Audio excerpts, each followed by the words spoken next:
महाराष्ट्र का नेता कैसा हो, शिवसेना भाजपा महायुतीचा शिवसेना जिंदाबाद, हिंदुहृदय सम्राट शिवसेना प्रमुख माननीय बाळासाहेब ठाकरे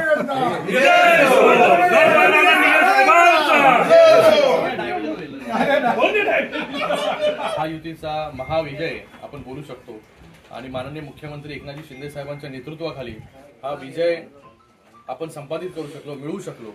त्याचबरोबर माननीय उपमुख्यमंत्री देवेंद्र फडणवीसजी आणि अजितदादा या तिघांनी जे मिळून काम केलं गेले 2.25 वर्षांमध्ये न थमता राऊंड द क्लॉक। आम्ही नेहमी डेव्हलपमेंट बद्दलच बोललो, आम्ही कोणावरती टीका केली नाही, फक्त डेव्हलपमेंटचे राजकारण करण्याचं काम गेलं 2.25 वर्षांमध्ये केलं। इन्फ्रास्ट्रक्चर उभं केलं आणि त्याचबरोबर योजना आणल्या। मुख्यमंत्री लाडकी बहीण योजना ज्या प्रकारे हिट झाली त्याचा आपल्याला रिझल्ट पाहायला मिळतोय। पण मुख्यमंत्री माझ्या लाडकी बहीण योजना याला एक किनार आहे, शासन आपल्या दारी, हे देखील विसरून आपल्याला चालणार नाही की शासन आपल्या दारी याच्या माध्यमाने 5 कोटी लोकांपर्यंत थेट शासन पोहोचलं। तर फक्त जनतेची सेवा, जनतेसाठी जे काम आहे हे करण्याचं काम महायुतीच्या सरकारने केलेलं आहे। महायुतीचे मुख्यमंत्री एकनाथजी शिंदे साहेबांनी केलेलं आहे। दिवस रात्र अपार मेहनत, अपार कष्ट हे मुख्यमंत्री महोदयांनी घेतलेले, त्याचा रिझल्ट जो आपल्याला पाहायला मिळतोय। गेम चेंजर लाडकी बहीण योजना आणि शासन आपल्या दारी ठरत आहे का? नक्कीच। बघा, सगळ्या योजना शासन आपल्या दारीपासून सुरुवात झाली, 5 कोटी लाभार्थी, त्यानंतर मुख्यमंत्री माझी लाडकी बहीण योजना, लेक लाडकी योजना, युवा कार्य प्रशिक्षण योजना, वयोश्री योजना, मुलींना मोफत उच्च शिक्षण, ह्या सगळ्या योजना फक्त लोकांसाठी अभिप्रेत असणारं काम सरकार करत राहिलं, त्याचा रिझल्ट जो आहे तो आज आपल्याला पाहायला मिळतोय।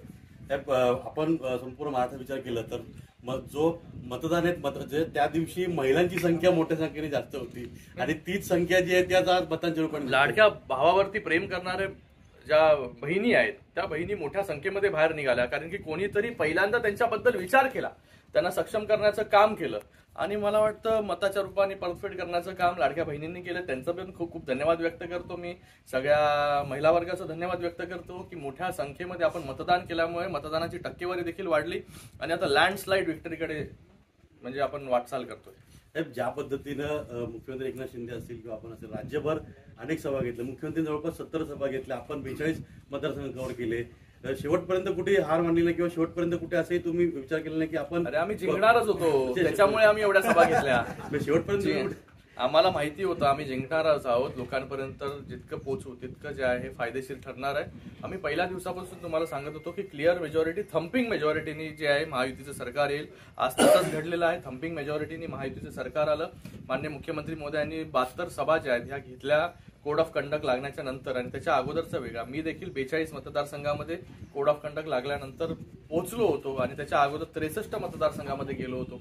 तर एक मोठा एक्सपोजर, मोठा अनुभव देखील या सगळ्या निवडणुकीच्या पार्श्वभूमीवर मला देखील मिळाला।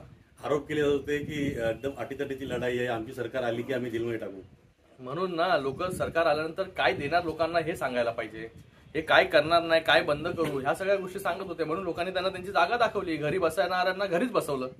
अजूनही त्यांचं म्हणणं आहे की अजूनही रिझल्ट भरपूर बाकी आहे, शेवटी मुख्यमंत्री आमचाच होणार। एकनाथ शिंदे साहेब आगे बढ़ो, हम तुम्हारे साथ हैं।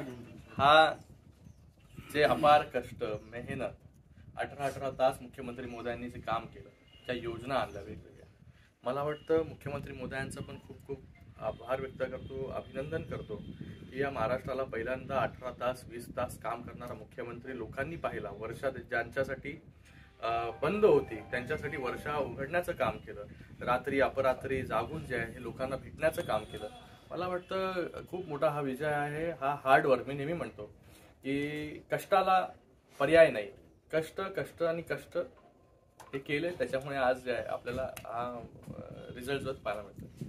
त्यांच्याप्रमाणेच आपण देखील महाराष्ट्रात फिरलात, पण शेवटच्या क्षणी का होईना कल्याण लोकसभा मतदारसंघामध्ये देखील आपण खूप गेम चेंजिंग केलेलं आहे। कल्याण लोकसभा मतदारसंघाने एकंदर ठाणे जिल्हा आपण जर पाहिला तर 18 पैकी 16 जागांवरती महायुती आघाडीवर आहे। ठाणे जिल्हा जो आहे हा धर्मवीर आनंद दिघे साहेबांवरती प्रेम करणारा जिल्हा आहे आणि नेहमीच इथे शिवसेनेचं वर्चस्व राहिलेलं आहे। आज शिंदे साहेबांच्या माध्यमाने शिवसेना वाढवण्याचं काम आम्ही सगळे लोक करतोय आणि ऑब्व्हियस आहे ठाणे जिल्ह्यामध्ये मॅक्झिमम जागा ज्यात आणि जिंकणारच होते महायुती आणि कल्याण लोकसभा हक्काचा आहे। कल्याण लोकसभेमधील सगळ्या जागा ज्या आहेत महायुती जिंकते। श्रीकांत शिंदे साहेब आगे बढ़ो, कल्याण ग्रामीण असं सांगितलं होतं की ती जागा लढणार नाहीये, शेवटच्या उमेदवार दिलाय, उमेदवार खूप मागे पडला आहे. पण शेवटचे 4 दिवस जी काही गणितं फिरवली. शशा आणि कासवाची शर्यत तुम्हाला माहिती आहे, तर ती मला सांगायची गरज नाही. पण काही लोकांनी जे आहे खालच्या पातळीवरती जाऊन जी टीका केली, जे कोणी म्हणाले की पिता पुत्रांनी जे आहे हे कल्याण लोकसभेचं वातावरण खराब केलंय, आज त्यांना चपराक देण्याचं काम मी नाही, जनतेने केलेलं आहे. 22,000 लीड आहे 5व्या राऊंडला कल्याण हा ग्रामीण. लीड वाढत जाईल. मोठ्या मताधिक्याने जे कल्याण ग्रामीण मधून राजेशजी मोरे हे आमदार होते. श्रीकांत एक शिंदे साहेब आगे बढ़ो. एक कार्यकर्त्याच्या मागे कसं उभं राहायचंय माननीय मुख्यमंत्री एकनाथजी शिंदे साहेबांनी दाखवलं. आणि एक कार्यकर्ता साधा शिवसैनिक हा आमदार होऊ शकतो, खासदार होऊ शकतो, हे दाखवण्याची ताकद जी आहे ती बाळासाहेबांमध्येच होती. बाळासाहेबांच्या विचारावरती आम्ही चालतोय, त्यांचे विचार पुढे घेऊन जातोय. म्हणून आज सामान्य कार्यकर्ता राजेश मोरे हा आमदार कल्याण ग्रामीणचा होतोय.